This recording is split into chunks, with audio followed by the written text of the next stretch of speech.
Hi, so today we are making Central American gallo pinto, which is basically rice and beans. It is most commonly had in the countries of Nicaragua and Costa Rica in Central America. And when I was in Nicaragua for 2 months, this is something we ate very often for breakfast, lunch, and dinner. And it worked quite well for me as a vegetarian person because, as you can imagine, beans is a good source of protein.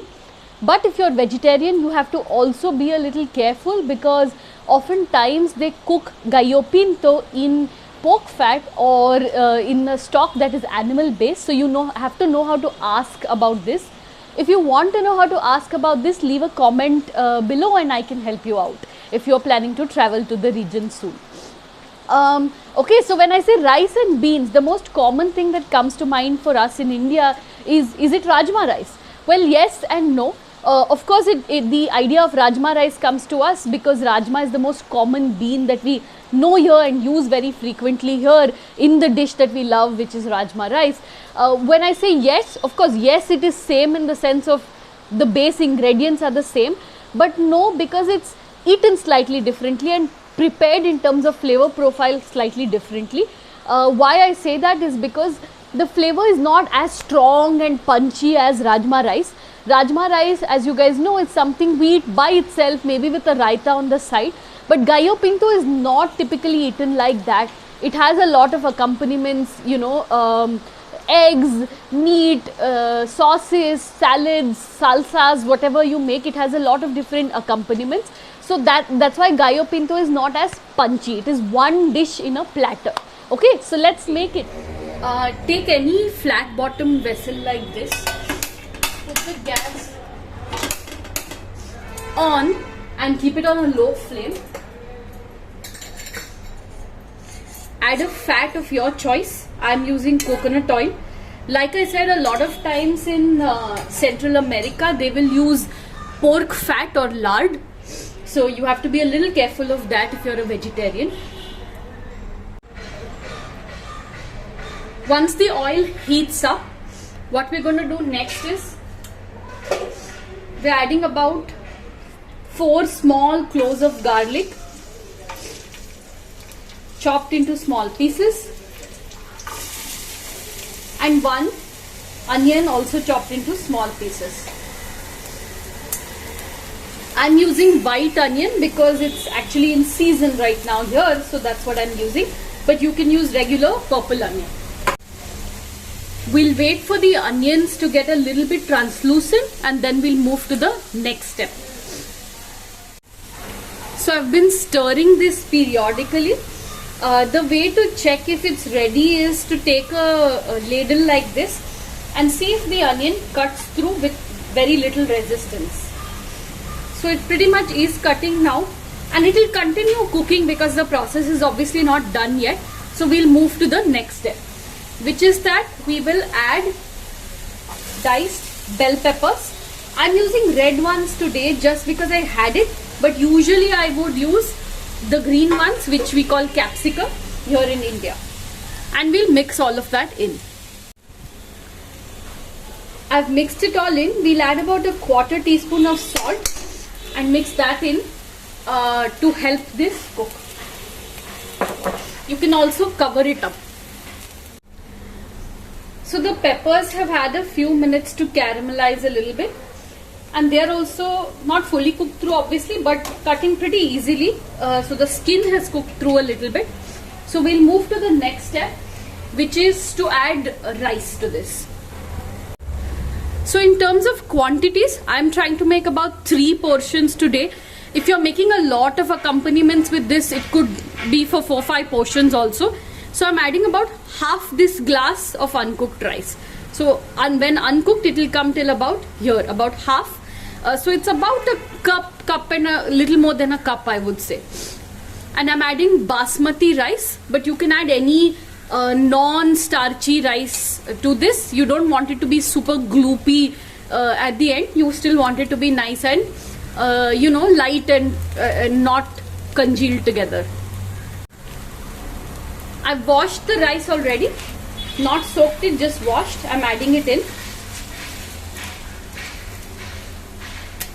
As I said, this is basmati rice. And I'll now mix it all in. Okay, that's our rice added. What's next? The beans, obviously. Now usually I would use dry rajma, the regular one that we use for rajma rice. But today the whole reason to cook was because I found these amazing fresh rajma. You can see because of the humidity, some of them have even sprouted. Actually, in one season I actually planted some of these sprouted ones, but now because of the rains they'll probably die out.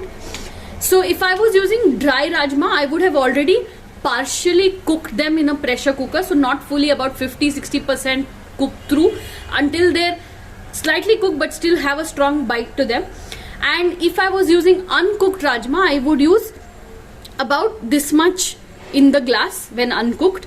Yeah, so it's rice is this much and uncooked rajma is about this much. So a little more than half the quantity of rice is the uncooked rajma. So about 0.75 to 1 ratio of rajma to rice. Of course you can vary that as you like, but today I'm using a little more of this rajma than the rice actually, mainly because when you use dry rajma it's going to expand, it almost gets double, but this is fresh rajma, so it's not really going to expand.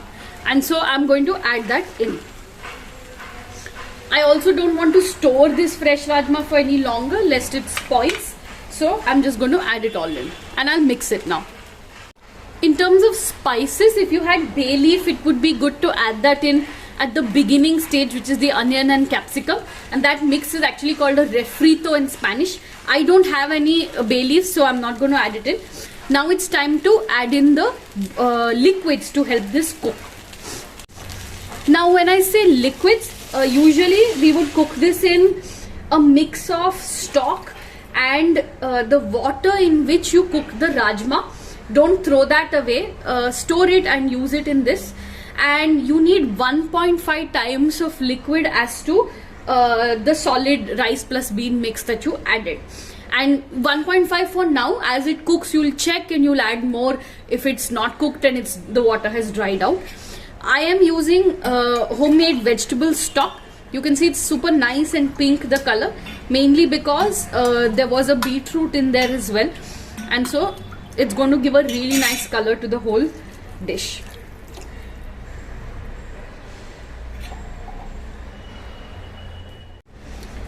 Now let's season it. As I said, this is not a super punchy dish, so we'll just add salt for now, a little bit. We'll taste and adjust. We'll add some chili powder and we'll add some black pepper powder,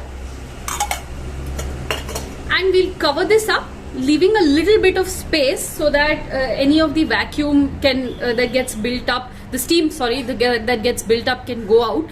And yeah, we'll let this cook. Let's check up on this.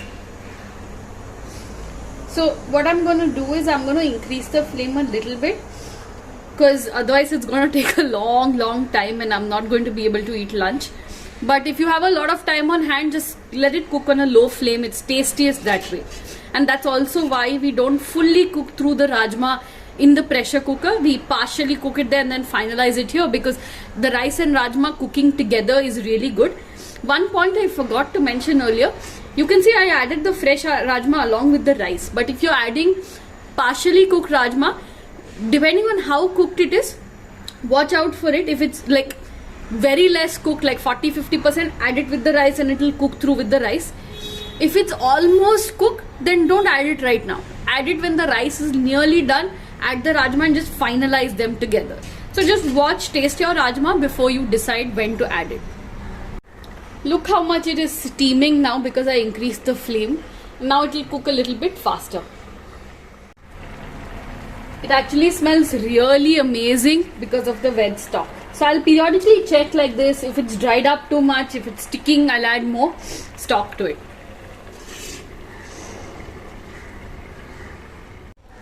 You can see most of the water is gone. So it's time to do a taste test to see if it's cooked through, if it needs more salt, things like that.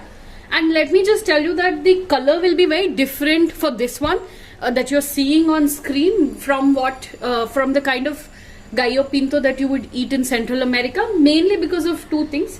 One is I am using the fresh rajma, fresh beans instead of the dried ones. When you use the dried one, the color will be much more darker brown. And the second thing is because of that beetroot in the veg stock. So it's nearly cooked through. It needs a little bit more cooking. And there is some water still. So I'm just going to let this be and not add more stock. And I'm also going to add a bit of salt and a bit of chili to this.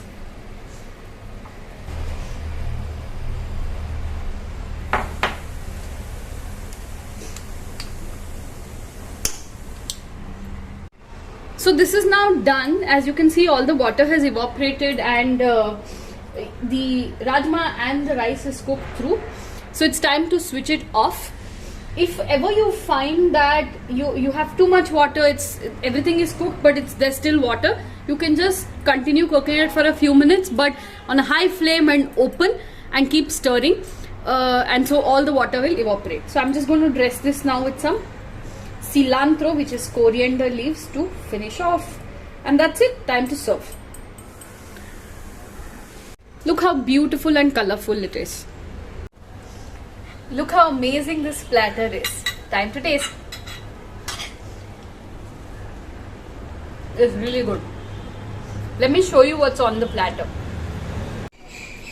We're serving the gallo pinto with scrambled egg, spicy pico de gallo, fresh homemade cheese, and avocado.